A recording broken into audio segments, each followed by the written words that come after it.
Cuando vos comparás la producción y la faena de carne en Argentina de este primer trimestre respecto al año pasado, vos tenés menos, aproximadamente un 6% menos, y esa menor cantidad obedeció a algún cambio que se dio el año pasado con el incremento en el precio del maíz a partir de la devaluación, lo que significa el maíz, digamos, en el sistema de alimentación que termina definiendo la hacienda que abastece el mercado interno.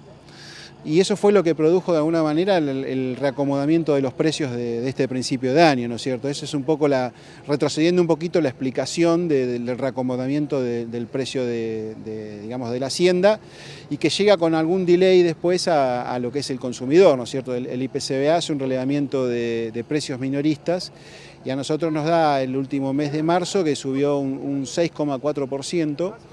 Y en términos de un año aproximadamente un 71-72%, ¿no es cierto? Cuando vos lo analizás así decís, bueno, subió más que la inflación, pero si retrocedes un poquito, durante todos los años anteriores la carne vacuna, la hacienda y la carne vacuna había venido corriendo por detrás de la inflación.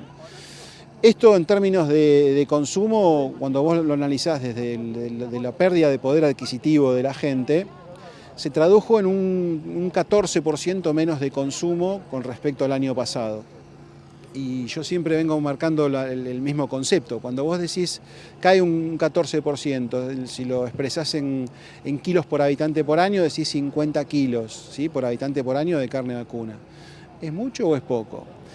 Y en realidad sí, respecto a otros años por ahí puede parecer poco, ¿sí?, o es poco, pero en realidad sigue siendo el mayor consumo por habitante por año a nivel internacional. ¿Sí? Somos los más carnívoros vacunos del mundo junto con Uruguay. Y en este caso vos estás hablando de que el consumo global de proteínas cárnicas en Argentina está entre 115 y 117. Cuando vos le sumás pollo, cerdo y otras carnes, tenés el nivel de consumo de proteínas, por ejemplo, de Australia o de Estados Unidos, con un nivel de ingreso per cápita sensiblemente menor. Entonces, yo lo que rescato desde lo que viene viendo el instituto es, hay que valorizar esos 50 kilos de carne por habitante por año, y por ahí ponerlo en otra perspectiva más allá de cómo se suele abordar en los medios de prensa o en la agenda mediática, ¿no? Por ahí no hay que ser tan alarmista y hay que valorarlo. Y como lo decía al principio, 8 de cada 10 kilos que se produce en Argentina de carne vacuna lo comemos los argentinos. O sea, más allá del crecimiento que ha tenido la exportación y que creo que es bueno para la cadena, al mercado interno hay que seguir cuidándolo, ¿no? ¿Cómo fue la campaña del consumo de novillo pesado? ¿Creció? ¿Tienen ustedes alguna medición respecto de cómo fue la recepción en el consumidor?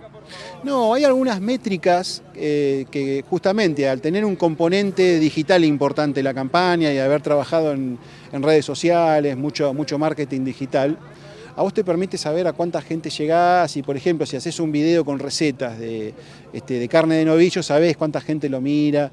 Ahora, cuando vos te planteás en sí el objetivo de la campaña, que es intentar cambiar un hábito, sacarle al ama de casa el chip de que la carne tierna, digamos, la única carne tierna es la de ternera, y eso no es así, y en esto se fundamenta el objetivo de la campaña. También es cierto que cuando vos querés cambiar ese hábito o esa cuestión de preconcepto o cuestión muy arraigada en la gente, no vas a tener mediciones de lo que vos puedas llegar a hacer adelante o llevar a cabo en un año, ¿no es cierto? Esto va a dar resultado en la medida que uno tenga continuidad y posibilidad de ir goteando permanentemente el concepto.